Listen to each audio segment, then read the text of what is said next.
Just mentioning that when you, I'm in favor of it, but if you double the circle to 1,000 feet, 500 feet, it's not twice as big, it's 4 times as big. It's a lot more houses, a lot more green paper, and a lot more time for each area to do. You can bring a wheelie up to what, and jump it from 500 to 1,000. Yes, Mary, you can ask.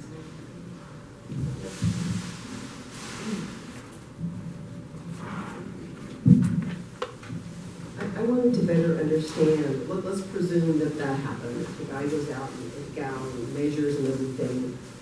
What is the process by which somebody then is told you have to cut off the next floor? What, I mean, like, where is that enforcement of it? Because I agree, if we can have all the rules that we want, but if there's no enforcement, nothing's gonna, it's just a big joke. So what does that look like if there's actually? So the building built has to be built to the standards that the plan checker has issued. Approved.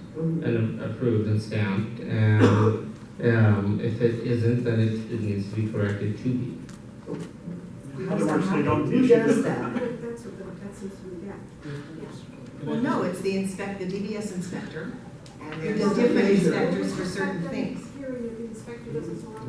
Well, that's a problem with how the process works. But let's say it did happen. Let's say I could show you on a little, what it looks like, how many people have their hands in these things, or every little process of how it goes do along. they literally, I mean, when you pull out your money, do they literally go into the building and safety and pay? I mean, I was naive, but how do they? But how do they do it? When do they pay them? Who do they pay? What are you talking about? How the process is of getting your permit? Yeah. They pay twice. Oh, the payoffs? Oh, well, we don't have any payoffs anymore in Los Angeles. All those guys are gone. No, This is really a matter. I'm just curious how they get around I it. can imagine. What So do they do? basically, there's the first fee that the homeowner, we're just talking. You're talking about the actual regular fee process. There's a permit fee, so you're paying the inspector in the city to check your plans, you're paying for their time. And the planning department and the Department of Building and Safety, they operate under these fees. Right. They don't get money from the general fund. They operate under the fees that they collect, pretty much So all of it. you will pay a fee to get plans, whether you build your project, whether you get a permit or not, you pay a fee. And that fee is based on the valuation of the project. And if they feel that your valuation is not high enough, it's on the square footage valuation that they have for that type of project. Then you get your permit. Then you pay your plan checker approves your plans, you pay to get a permit. That's the second fee you pay. That pays for the inspector to come out and view the project. And to be completely honest, from an architectural standpoint, my portion of the plans are essentially structural and life safety, to make sure it doesn't fall down. So my part of the inspection, personally, is they're gonna come out and they're gonna measure the beams to make sure that they're the right size, that I have the right earthquake connections, they're gonna make sure that the studs are the right size, or, I say there's 16 inches on the center, 16 inches on the center, and then a separate inspector comes out for electric. Another separate inspector comes out for plumbing, so forth and so forth. So we've lost in translation the thoroughness, I will say, of the plan checker, to make sure that we abide by all these regulations, and then that's it. But what I'm wondering is, so let's say that there is a violation. If a violation is found, it needs to be corrected. Oh, how does that happen? That's what The I'm building will be It's written sprung. up and they can't, and they can never get their C of O until Because they then I'm correct seeing that. him flashes money around, so is that, I don't know, I'm just curious, does that really happen? Do they go down to DBS? What's the above? If you have money, you can get anything. No, okay, we're not gonna go there. We're not going there right now. It's not in our purview. Let's just answer a question. And how it goes is this. All these people have their hands in it. So about 3 years ago, the city tried to put all of it on one guy going through the whole thing from start to finish, which got lost someplace. But each person is supposed to inspect to make sure that what was built was exactly what Jim put on those pieces of paper. And if it isn't, they can't get a C of O as long as a certificate of correction or whatever, I forgot what the term is, but it's something that it writes up, goes in their file, They can't ever sell it to anybody, they can't ever move in legally if they don't correct whatever they're written up for. Does that explain it? Okay. You just have to get through it. Except when building and safety makes the mistake and they assume where the property line was and they allow. Oh, all right, there's all kinds of things that They happen. built it 4 feet from the property Yes. line. Okay, I just don't I'm wanna showing go the survey, but they did into, I make just it don't wanna go correctly. into all the, Who said they made it correctly? please, Stephen, They I don't wanna go into all the individual stuff. Everybody has a thing you can 4 say. feet from the property. So that is a big, huge problem, is getting the inspectors to do their jobs. There's no question of that. Everybody knows that. Anybody that's ever done anything, I'm sure you've seen how they inspect your own places. It's kind of a horror that's with us. So, does anybody else have anything for Carl so that he can, Go check out the land address. Yeah, is there anything going on? Go around the block. yeah, go around the neighborhood? What do you mean? Oh, he goes around the neighborhood all Is the there time. anything happening in Plum that would help this lack of resources or failure of the Department of Building and Safety to survey, respond to customer complaints? I Not don't yet. think so. Do you think we could ask that be a, I'm gonna be setting up a meeting with myself, Ray Chan, the Director of Building and Safety, and his top tier, just to go over some of these issues in the next week or so. can you get back to us? Will that be, I can will you get back to give you. us a status report? At your next meeting, you'll have a status report. Okay, so we're asking how to make it more efficient, or what can we do on our side, what can people do on their side to be sure that the problem is not with us, and that we cooperate with whatever else needs to be done? Can you generate forms? Is that just a waste of paper? Okay, You tell us. yeah, so that's what, he'll talk to Director Chan and we'll go from there. I have one more Carl question. We'll talk before I do that, so that I can get some more ideas, since you're more into the If you process. have any ideas, just email them to me and I'll discuss it all with Carl, okay? And he doesn't have to get a whole bunch of emails. I will. And all of you, here's my email address, or just send it to the vice president, it's the neighborhood council. I have my business cards here, whatever it is. We talk all the time. Everything I send to every department about planning goes to Carl gets a copy. And by the way, I personally also, when I'm out there, my phone gets really hot because I keep using the LA 311 app to report all the dumpsters that I see that I think might not be under permits, all the construction equipment I see on streets, and I put in those complaints myself too regularly without having, but if you guys have them, relay it over to our office and we'll put in the complaints, and there are times that things are done without permits and they do go out there and cite them. I've had dumpsters moved, I've had other scenarios. Okay, last question. Yeah, this is a Carl type question. It was recently found out that the city passed some ordinance about they're going to hire outside attorneys to protect the city from CEQA lawsuits, since the CEQA is. Okay, that's not what we're talking about. Okay, well, since he was here, I was. Well, gonna ask- send him an email, please. I just don't want to Okay. go into that now. It's a whole Okay. complex. Okay. And it doesn't have anything to do with the Give me a call, we'll RFA. have a discussion about it, because it's not a new practice, it's practice that's always been Just- going on. It Just a happens. 30-second version is, the city doesn't want to be paying for things out of our own pockets when it's to the benefit of the developer. They should be reimbursing us for all those costs. And which they do for lots of Okay, stuff. well, yeah, it happens so quickly. It's it an doesn't have to- it's an indemnification clause that they sign up for, so that they cover city attorney fees. Okay, that's, like I said, Thank it you just so happened much, so Carl. quickly, I'm cynically suspicious. Not cynical, experience. Okay. All right, so, Jerry, you start with your comments for them. From what they, I what was the just stakeholders gonna said. give you a reference for anybody that hasn't read the Studio City RFA or Baseline Mansionization or the Beverly Grove RFA, which I actually, having read it several times, is better than ours. It was done after ours. It doesn't have all these menu items that aren't enforced.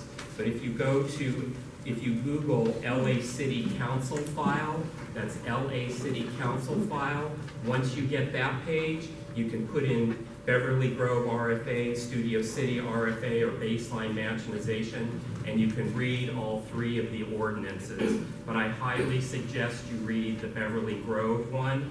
We currently have many communities that are trying to get the ICOs to stop the big building where they don't have RFAs, and they all want to use the Beverly Grove model. They don't want to use ours, so I hope We're not you gonna will all explain read that it. also. with everyone else's- Because they can piggyback Okay, easily. okay. But, and Is that it? just one other thing. Everybody gets postcards in the mail and left at your doorstep from realtors all the time. And you also probably get in the mail or left at your doorstep, oh, I want to buy cash for your house. Well, do what I do. I email and or call every one of those realtors, and I say, please don't sell directly to a spec builder without even listing the property. Please give mom and pop who want to start a family and buy a smaller house, build to buy in our neighborhood. I can't tell you how many realtors I have called and said this, and I think I have struck a chord with some of them. There are those out there that are in business with the spec builder though, because when the spec build, they sell it with they buy it with the spec builder, and then the spec builder turns around and sells it, so the realtor is getting commission twice. Okay, please. But, and the other thing that I do is call these people and give them a piece of my mind, the ones that are writing about buying your house for cash, and just do it. You know, these people are parasites, do it. Thank you. I just made some notes as we were going through. The gentleman from Granada Hills who came out to see us, I'd like to make a small edit to his statement that they don't have a problem in Granada Hills yet. And all change is not progress, neither nor is motion. I learned that in the service. People who want to do something about the green options or the notification radius or a bed and breakfast ordinance that you're worried about the new building becoming I guess an Airbnb. Talk to us at the Government Affairs Committee. That's where that's going to start. Anything that finches on land use, we will end up working with Lisa's committee. And yeah, the RFA isn't wonderful, but it's cold comfort, but it is still better than having nothing at all. So it is an improvement, even though it's obviously flawed. And lastly, I can't say here, since I'm sitting as a committee member, what I really think of DBS, and I could share with you afterwards some of my horror stories. But I want to say that DPS is to be complimented on their embrace of the ADA in hiring so many blind, deaf, and/or dumb adults as employees. What really worries me though is that these people are allowed to drive the city vehicles and they're allegedly working. So, in short, I feel very pleased. Thank you, Richard. Anyone else? Anyone on the comments? No. Okay, so here I'm gonna go. I wrote down DBS 11 times. Explain to them. 11 times, Department of Building and Safety, 11 times. Every time one of you said something that's a responsibility of the Department of Building and Safety, that's when I wrote down DBS. I've been doing this a very long time. I've been involved in my neighborhood since 1988 when we changed our R1 to R11, because I live in Colfax Meadows. We have 16,000 square foot lots. We didn't want them to be split. So we gave up our right to do that by having our zoning changed. I'm not suggesting anybody did it back here, but I've been involved with this. I've seen what's come, what's gone. In 2005, we started writing something that was supposed to be an overlay for all of Studio City. Every inch of Studio City, every single zoned lot, everything. We wrote that until 2008. And we worked on it, and we were told to write it by our prior councilwoman. We wrote it, we did it, we had a meeting every month, it took forever. And when we got it done, we were told that, well, baseline mansionization is going to take over.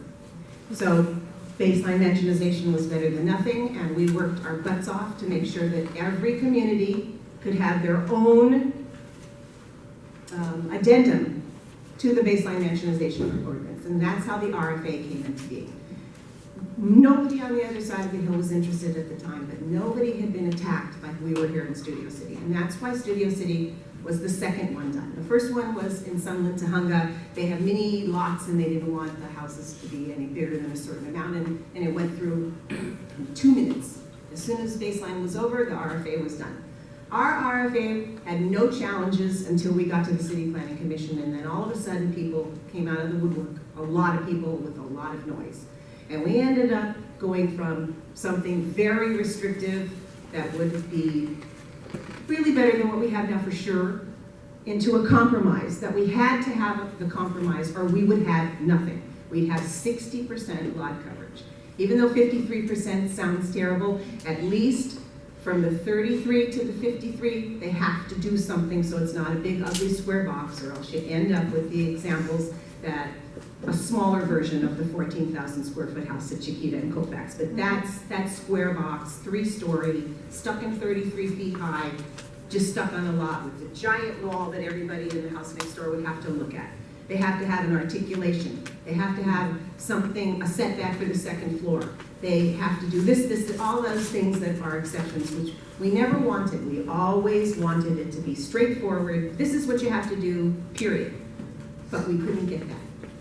So another year went by, and we finally had a compromise as where we are now.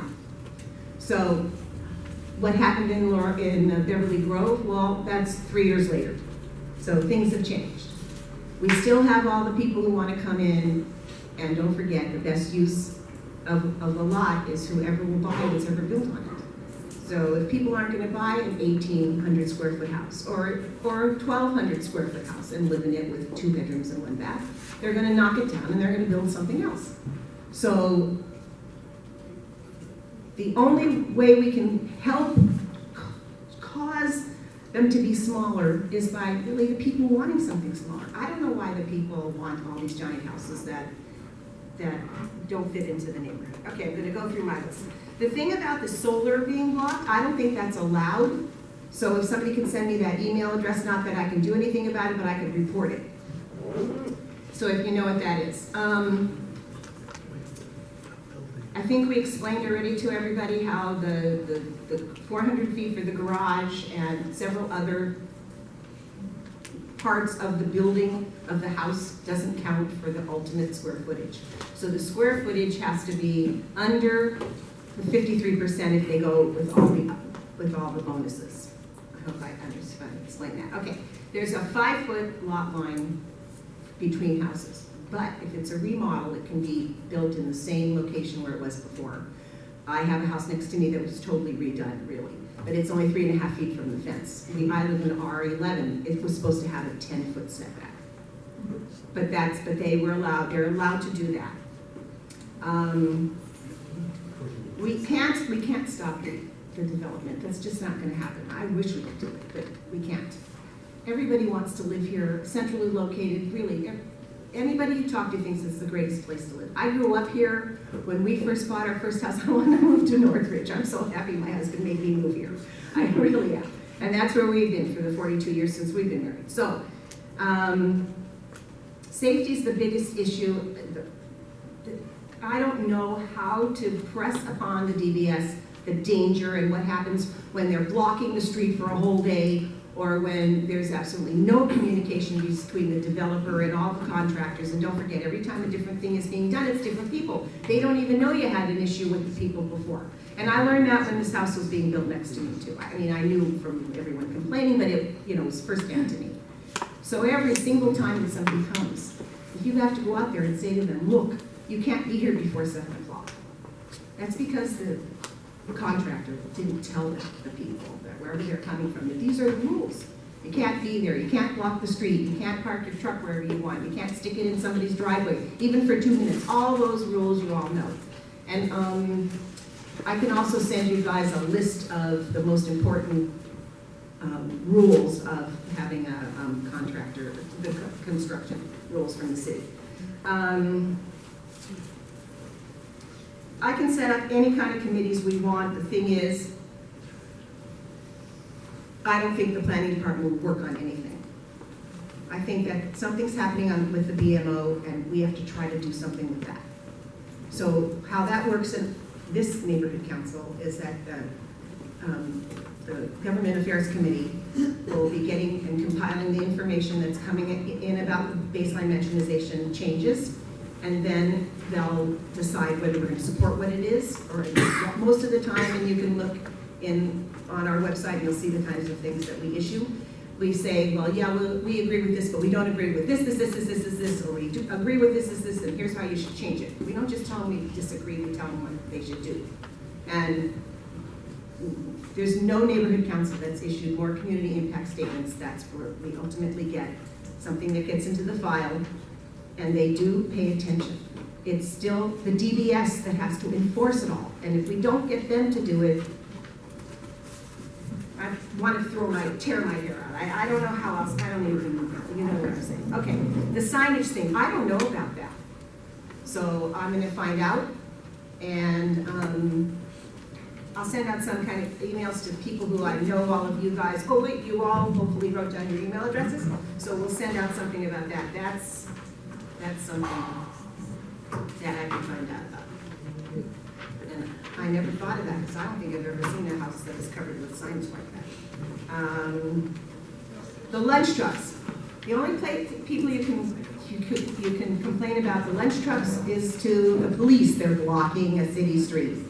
If they dump stuff in the street and they leave things, you know, like old water and icky stuff like that, then you can call street services. There shouldn't be any 3-story homes on an R1 lot. There's just not enough height at 33 feet. Somebody mentioned that on Goodland, I think. You know what to do with the dust. I hope that the new ZI that Carl has worked on is going to help with that roof deck thing and all that other stuff, because it was something we just never thought. Balcony, anything that's outside. I mean, when we were writing the thing, and even when the professionals are writing it, you know, lots of times there's some little mistake. So that's why you can issue one of these ZI things and hopefully get that fixed. Or someone just finds a way to get around. Well, that is look, anybody, okay, why would anybody spend their life wrecking other people's computers because they want to write viruses? I mean, it's got to be the same thing. People look for the way to get around. They have to have their shtick.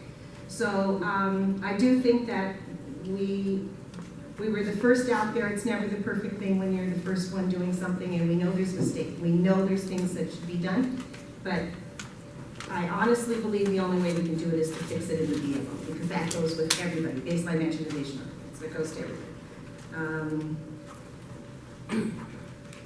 Okay, I already explained to you about the thought that if one inspector went from plan check all the way to the CFO, would have been the best thing possible for any one building. Of course, it doesn't have to be one guy doing one house. It could be one guy doing 10. What's the C of O? Certificate of occupancy. And so, you know, that didn't go through. It was another one of those things we worked on, and it's just in the drawer someplace. Some stuff gets lost in drawers all the time. Yes, the Laura Chick audit, I don't remember who brought it up, but her suggestions were outstanding. And so that has to be at least 8 years ago, because I think it was the last year that she was in office. And we wrote a community impact statement on it, and we agreed with almost everything that was in there. And this thing was like this, explaining every single part of what works in the Department of Building and Safety, and what doesn't, and how to fix it. Okay, I don't think a single thing was ever changed. We do have a new director, so maybe Raymond Chan will do something, and I know that Carl's in touch with him. Okay, the RFA checklist, that's an excellent idea. We're going to try to do that. The app that you can use your phone and you take a picture and put in an address when you see something that you think is a violation of the list of things that are on it is My LA 311. But be careful, if you have it on your phone, you end up stopping in a lot of places that you don't, it takes you longer to get places, because then you'll start seeing all these things that'll drive you nuts. Okay. All right, here's a few more things. When they're doing anything on a property that has dirt being moved, it's supposed to be wet. I don't care if we're in a drought or not, it's still required. They're supposed to dampen it. They're supposed to cover anything that goes in a truck. that can fly out, dust, all that stuff. They're supposed to have a special permit if there's asbestos. They're supposed to have a permit to demo, that's not always posted. The dumpster issue, we'll have to find out about that, but I thought that it could only be there for 3 days. But, and I don't think it's right. I think that if there's gonna be a 1-year, construction zone, it shouldn't be parked in one place in front of somebody's house. It's not gonna be in front of the building, and they can't put it on the property 99% of the time. Well, there is no driveway. Here's what happens now. Instead of our houses, and we put a provision in there, our RFA, so that you get an extra square footage if your garage is down the driveway, not attached, the way they are, separate the houses and stuff. So, not very many the contractors use that because they want everything to be, up on top, which, by the way, is really not very healthy to sleep on top of the garage, but that's how it works out all the time. So, it's just, we know all these issues too. I'm so glad we got to hear it from somebody that enough people showed up that actually makes a difference, other than just 3 or whatever. And we do hear you, we know something needs to be done, and we are definitely going to try to do it. So, again, I want to thank you all for coming, and I think that's all we can. I'm losing my voice already. So, setting up of any committees, I want to be discussing stuff with everybody. Can you set up a couple of people, or you could get a hold of people and you could get a hold of some sort of tree? Here's what I'm going to do. I'm going to put my cards down there, and if any one of you want to be on a committee, then take my card and email me. Richard, I'm already ahead of time. I think I have more anyway, but anyway, do that. That'll be the. That's number 7. What, we're going to go to 7 $1 next? each. Yes.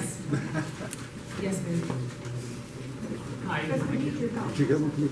Yes, we can't do it ourselves, I'm sorry. But everything is a very lengthy process. Everything is an excuse if there's not enough people to do the work. No matter who they hire, it's always, we do have, I want to tell you that we have a council member that actually cares, does, built something onto his house, he did not put on a second story, and he lives in Studio City, he totally gets it.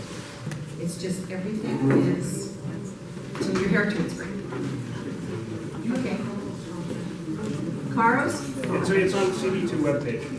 It's Caro to Rosian at lacity.org, everybody. Yeah. First name, dot, last name, at lacity.org. Unless it's a really common name, and sometimes they'll have their middle initial. Yeah. But you can find Carl's email address on Or the leave CD2 your website. card if you want with Richard, and I'll know who would be interested in helping out with some kind of a committee, or 1 or 2 or something. See, if we have an advisory committee, then it can just be you guys, it doesn't have to be any board members. If we need to work it out so that it's a board member and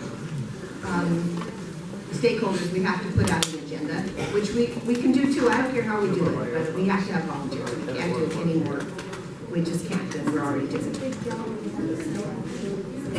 Well, yeah. So the building and safety to make a complaint online is the only way to do it. They don't pay any attention to the phone calls, I'm positive. So you go to lacity.org, go to the department, there's a place where you click down for departments and committees, commissions, and you click on the Department of Building and Safety. It'll take you to a page that says online services, click there, report a violation. And then you do have to give your name, but they never give your name out. And if you give your email address, sometimes you get a faster response, and I don't think anybody ever calls anybody, so you put your email address. Okay, thank you so much, everyone. Thank you. You're not going to stay aside at 7?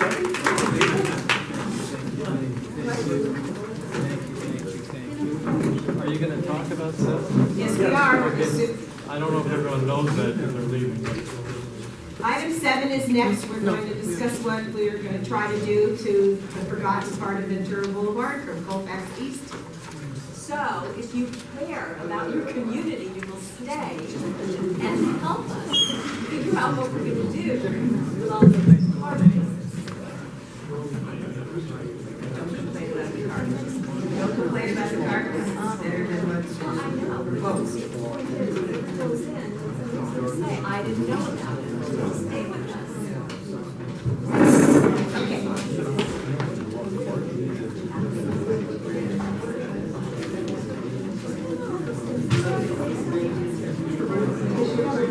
Okay, okay, so, Richard, since you're doing it, you can close the door or ask them to be quiet right there. All right, we're going on to number 7.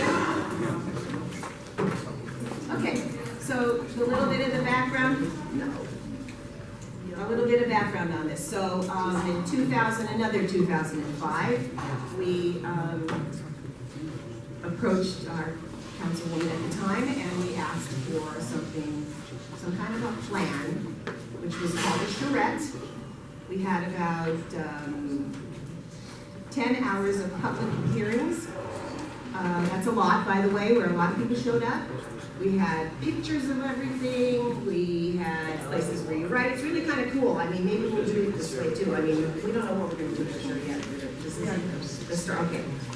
So after all that, then we had lots of meetings in lots of people's homes. We waited almost it was a year until we got a report back from the facilitator who was handling it, and it was on one piece of paper, basically absolutely nothing with your chair, tore it up into 5,000 things and threw it on the floor, because they didn't even take into account the specific plan. We have a specific plan on Ventura Boulevard that restricts the heights, how much space on the lots can be used, how many parking spaces are required, which is much more than any other places. All along Ventura Boulevard, 17.5 miles has this specific plan. So part of our problem here in Studio City is that what's been presented have been 60-foot apartment buildings with 397 units of 600 square feet each with no parking spaces to be on the corner of Ventura and Colfax. 56 condos that had at least 5 or 6 exceptions to the specific plan, which was not accepted in a one a lot of people think that we can build underground parking spaces, which in Studio City, there's only 1 floor of parking under any building, and there's only 4 of them that have it. And there's only certain places where you can do it because it's either landfill along the river or the water table is less than 10 feet. So the parking issue, all of us, even though everybody loves being here, we were smushed between the freeway, the river, the hillside, and anything else that's underground here. So everything we ever got out of that charrette is something that nobody wanted. Also, almost every property is owned by different people.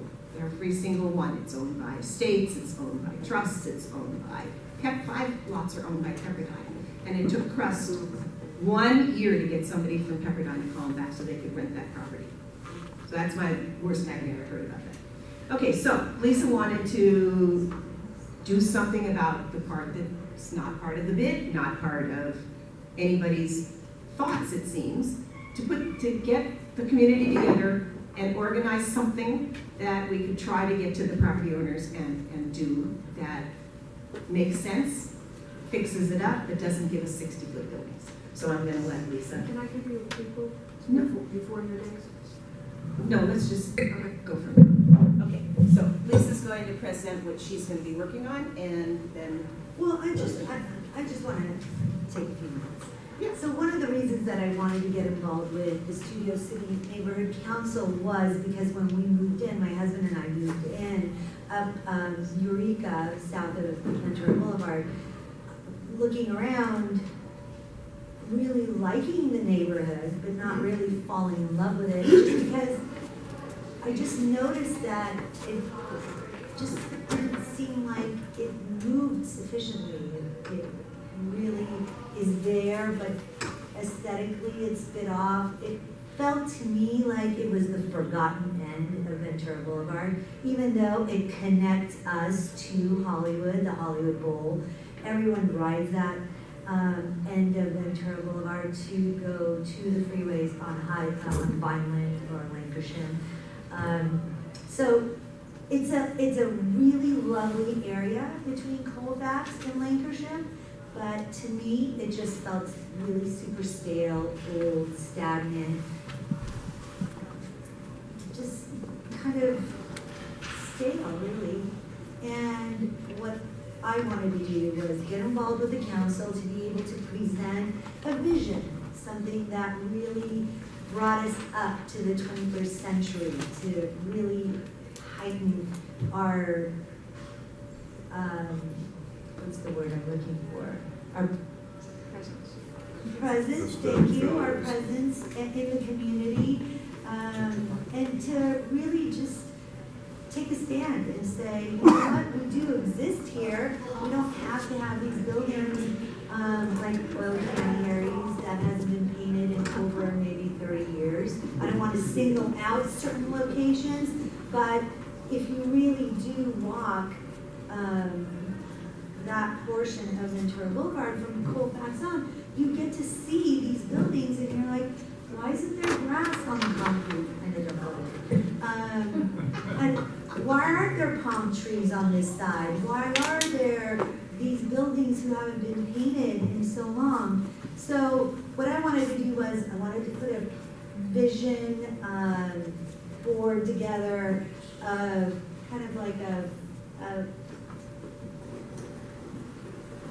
character-driven community that we could all just like really flow with. So what I wanted to do is go door to door, even though we don't know if they're owner-operated or lease-operated, business-operated. I wanted to go door to door and find out who owns these buildings, meet with Krikorian's office, council member's office, and find out, can we help out these business owners if we could meet them halfway, or 60-40, 30-70, whatever it may be, just so we could have a presence, a beautiful neighborhood to be proud of. Yes? No. Oh, sorry. So what we did was we looked at Sherman-Oaks' plan. Right, the Sherman-Oaks vision plan, and that's really super detailed. James, did you want to speak about that a little bit? We looked at it, but it was very super detailed, that took a lot of money to put together. That's a little more detailed than what I think our first response, as you said, is really to create the ideas and what it can be and could be, and then the property owners, whether it's a derelict building or not, can look at this and see what can be developed possibly, set some guidelines as to how we can make this part of Ventura Boulevard livable, possibly walkable. Right and now, really inviting to like new revitalize businesses to the come and neighborhood. flourish. It's disjointed and needs a little bit of scale. We can use just even use the part of Ventura Boulevard between Laurel and Coldwater as an example as to what it could be. Yes. Set some, set some guidelines, and right now I think we're at the stage of big picture, vision, Right. the pretty stuff. The Sherman Oaks one was a lot more detail on curb placement and other items that at this stage of the game is Yeah, a little and it out of requires a reach. lot of money and a group of people to sit down and do research 5 days a week. But I also think that our living areas. Wait. Yes. Let them finish their, please. Sure. Finish their report. That's my input at this moment. Yes. So that is where I am right now. I'm putting it together. I'm putting it together with James, and we are going to scale it down and put a picture board together so that we can present it. Our date, we want to try to do it first week in July. Yes. First meeting in July. Yes. And that's because it's a new round of budgets for the city and the neighborhood council, and we just thought that would be a good target date. But I am willing to do the work. I am willing to go door to door. I am open to any ideas that you might have. Can I add just one quick thing Yes, before I yes. forget it? This kind of allows developers to also know that people care. That a lot of times they go into these neighborhoods and they basically do as they please because they see that there is no vision, there's no guidelines, there's no reference point as to work from, so they basically do what they want. So I think this will also help prevent some of that going on. If we present to them what it is that we really would like to see in this neighborhood, and that we do. Right. So, yes, can I take a question? Except for anyone that speaks, we must have a comment. But go ahead and talk, and you can give it to us after. Margot, you have one for anybody? I have a Mark. Who is Margot? okay. Oh, okay, I got good. one. Yes, Margo, come on up. Okay. I know it was so long ago, you filled it out, you forgot. But I Okay. Thank you. First of all, the money is always the issue. Yes. Right, so money that has gone to these boulevards, which are fabulous in Studio City, and the other parts. Mhm. We live in Colfax Meadows, so I actually don't even drive down Ventura Boulevard anymore because I find it so depressing. I turn left on Colfax and I Yes. go into my neighborhood Yes. from there. I don't want to drive past that car lot Yes. that doesn't have a sidewalk. That is Yeah, I'll really explain that important. too. We need a sidewalk. You guys, if you're gonna There's- wait for that, you're gonna laugh till you drive home. Laugh or cry. Okay. Laugh. Okay, Go on. so the wish list. And the other issue is the Studio City Beautification Association, which, and also, first of all, thank all of you for all your time, effort, everything Thank you. you've done, really. Kudos to all of you, it's tremendous what you've accomplished. The Studio City Beautification Association, I know the money has gone into planting trees, and perhaps, was that money for the center? No, Who that pays came for, from the who bid. paid for that? That came from the bid. We have a business improvement district that goes from basically Carpenter to Coldwater now. So Okay. Carpenter to Coldwater, they did that.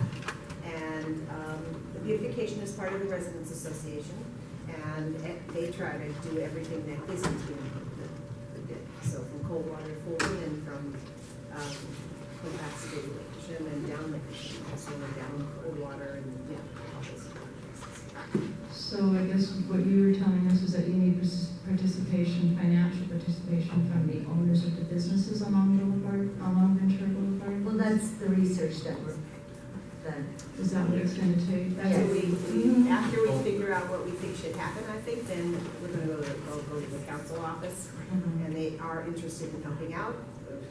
All the different entities may also do it, but it is gonna be the property owners.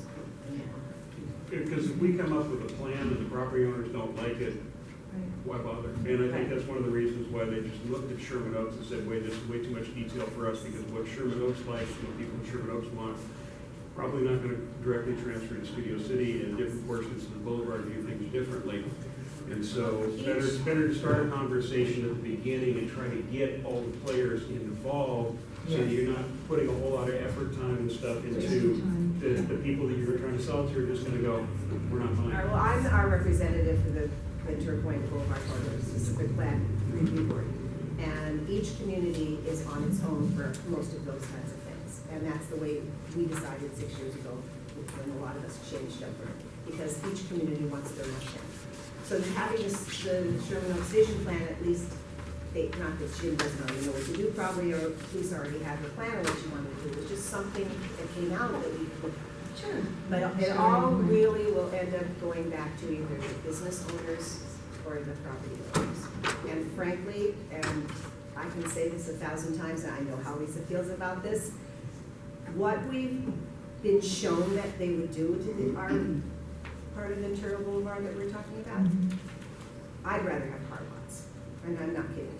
I see a line of mixed use where there's 500 square feet of commercial in the bottom, So and mansionization. 4 or 5 floors of apartment building, or the one I said before, the And 390. hundreds more cars going in and out of the building onto But Ventura. that's never gonna happen. No. We're not Don't say gonna allow that. for that to happen, it's just not gonna happen. Well, the problem is that we can only do so much too. But once they find out that they can't do any parking underground, that has really seriously helped They know that already? out. No, I think No. we need to start with like improving the facade of starting with the buildings existing that are there. storefronts that Yes. are there, starting with that. And then I just need one building to step it up and give their their storefront that faces them. I wish one would go up for sale so that we could That- buy it. yes. And do it and make an example. But also, I think that as a community, we really do have to figure out some kind of a parking situation plan to help the neighborhood. Because we can't just keep saying, you know, you need parking, and then pushing away any business that wants to come in. The problem is that we're advocates, but people don't want to. There is a guy at Tahunga and Ventura who has told me for at least 5 years he is gonna build a parking lot there. And then I don't hear from Mr. Landers for a year, and then he calls me back, well, what do you think? Do you think we should still do the parking lot? Well, there can be a parking lot there, but it has to be camouflaged to look like a building. Well, so what? They have it in Sherman Oaks. So it's not like we can't just look at one of those, and it doesn't have to have residences on the top. Right. It could be 45 feet of parking. It would be filled up in 2 seconds. But It's like the parking structure that was built over across from Arts. Right. Studio City Park. People don't want to park and walk any distance in this Well, town. it's They the want to truth, be but it's still- valeted and everything But the else. valets could use it, but we don't have, he doesn't have any plans for that yet. Don't we have the trolley? We don't know if it's gonna go through, they're gonna try it, and then they'll see. And that's not gonna go down, about Well, it anyway. will eventually. Okay, that's my other question. Why isn't that end of Okay. Ventura Boulevard in the bid? Okay, the bid is property owners that have to vote to be in it. Right, So it's just been recently expanded from Witsit to Coldwater. okay. And From again, it's the Little same Kingdom to problem that I But was it saying. goes to Carpenter, right? Yes, but the property owners, they don't respond. So I'll were give they you a forgotten?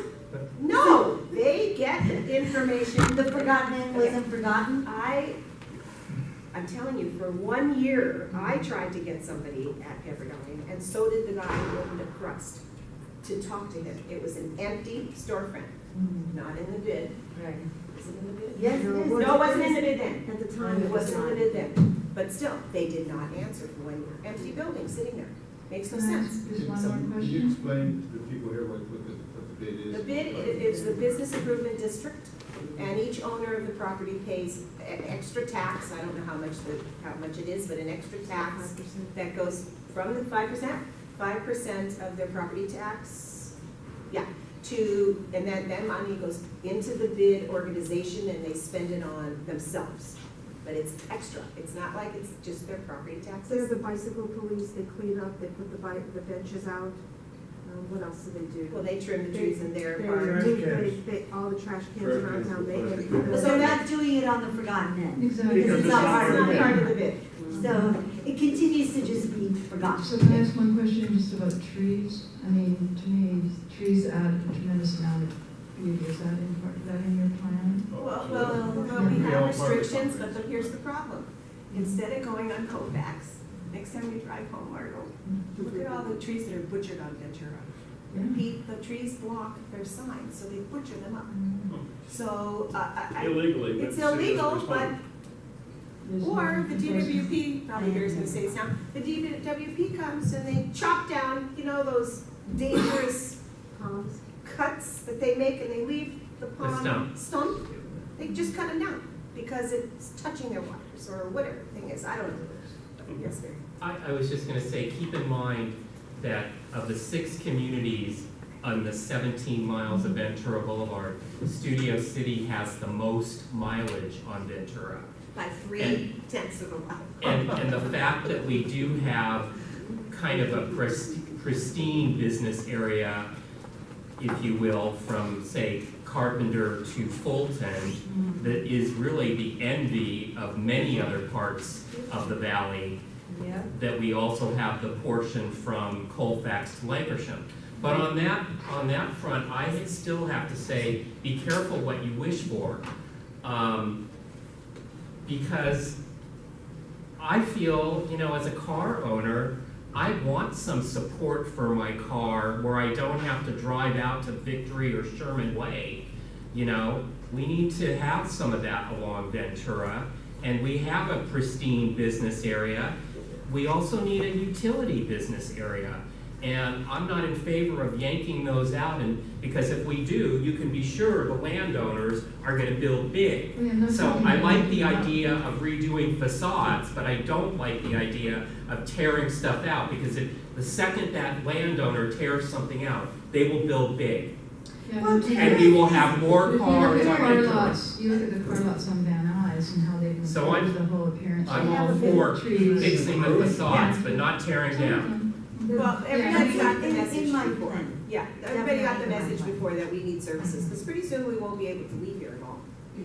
You know, if we don't have any services. And also, the best part about it is that this lot is 100% full. They cannot really do anything else here. So Michael Klausman has told us for a very long time that if there were second stories on some buildings out here, that they'd rent a lot of those spaces for computer things where there's not a lot of people that would come in to drive, you know. Let's say you have guys doing cartoon, I don't know what you do, but you know, stuff. Even post-production. What, post-production things, so how many cars would that be? Because there's a huge flaw in how they count the cars. They use a percentage on how they count the cars for businesses and for residential. In antique times, they don't ever count how many people might be coming to service your house or your condo, or that you have your business in your house. And even though you're only supposed to have one employee, it's not the employee that comes to clean your house, or your cook, or all the other things, or somebody's nanny, or whoever comes in their car. They don't count any of those. And they say that residential has less car trips, which I totally don't believe. And I think that they have these numbers from 1955. And so, but we do have the extra requirements because of the specific plan. So there's more parking and stuff like that. So, and the heights are 30 feet basically on the south and 45 feet basically, except for between Coldwater and in between Woodson and Laurel, that's 30 feet. So 45, some 30, but that's it. Because you can't, the thought of the 60-foot building being at Colfax and Ventura, the whole entire hillside, every single house from that street, 850 feet east, from Colfax East, not one of those houses would have a view anymore. They'd have a view of the 2 swimming pools they were proposing on the roof. Okay, so what Barry is saying is be careful what you wish for, because residential, you cannot control what people do inside their house, basically. Yeah, I mean, I'm not asking for anything to be changed there Yeah. residentially. I'm just asking for that ugly car lot, the 3 of them in a row, to put some trees on their Well, property, because it's such an Let me eyesore. tell you, Rob, let me tell you the problem, I'll go into that, okay, there's $162,000 that's been allocated from the trust fund, that is $8 million that we have control of in the plan review board. $162,000 was approved for sidewalks, but not that part. And why? Because there's no dedication there. And the city won't take the dedication, because they'd have to pay the people, so they want to wait until someday when somebody comes and builds something there. They'd rather pay anybody that trips and falls, or all those people that are running now from the, whatever you call that. Yeah, and we get constant complaints, not to mention the fact that we lost 22 parking spaces. Of course it is, it's ridiculous. So the $162,000 can't go for that, but there's plenty of money in our fund to do that. But we can't do it. ADA only counts, all that stuff was built before ADA happened, Americans with Disabilities Act. So until something is done there, built there, they don't have to come up to compliance. But I don't understand, all of our neighborhood streets, look at what they've done Thank you. in Colfax Meadows. Okay, With the ADA and the little rubber things. commercial's that different than yellow. residential, and the city decided to spend the money to make all those stupid curves. It just makes no sense. There's one And those on, bumps I can't stand walking on. Erase that from the. You know, we need to, Don't put that we down. need to do something, in that little stretch, it's very unique compared to Sherman Oaks. Sherman Oaks is much wider. You don't get to the hills until, what, maybe a mile up past Valley Vista, then you get the hills. We've got the hills right up against us on Ventura Boulevard. That's our between savior, Colfax everybody. That And there's no lots Languishing, there. and actually further. Yeah. So on that side, and on the other side, you have the water table. And So the river. there's always, well, there's your water table. So you have an opportunity to make something very quaint, sort of like our Tahunga Village. That would be Okay? perfect, wouldn't it? And so As long as we had we services. need a visual, Michael Yes. Walliger. Sorry, I see you out there. Where we can come up with something that we can present to the community, and I bet some of these landowners, because it would be a plus. Well, that's why we're doing it. I understand that, no, I understand And that. Gail was part of that thing we did with the charrette thing. Way back when. I'm not kidding you, I tore it up into so many small pieces and threw it Well, out. what we found out was that there was the specific plan had a whole section dedicated to what we were trying to do for Studio City, which already existed, and the people in the city didn't know it existed until we were at some meeting and some man appeared with it that worked for the city for many, many years. Well, that was the guidelines for the, Well, but that's a good start for Yes. what the community was supposed to look like, including down to the garbage cans. well, but and not the bags design that of was the in building. there, garbage cans. No, there's no The design to the streetscapes. buildings, it's just the streetscape. Streetscapes. Oh, And What you had trees that. you could put. right. Okay, do we have any other public comments No. on this?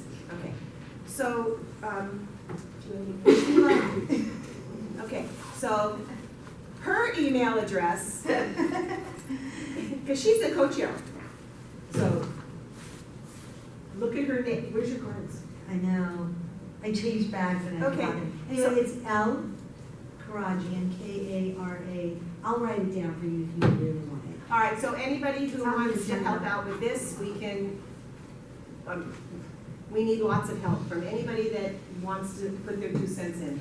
But we will be, our July meeting's gonna be dedicated, I hope we're gonna have a whole bunch of things to do so Yes. that we can get something started. And I do know that Councilmember Krikorian's office is very pleased to do it with us, and I think we can just expand on what we learned from the charrette. I don't think there's any change in people's minds that we want services.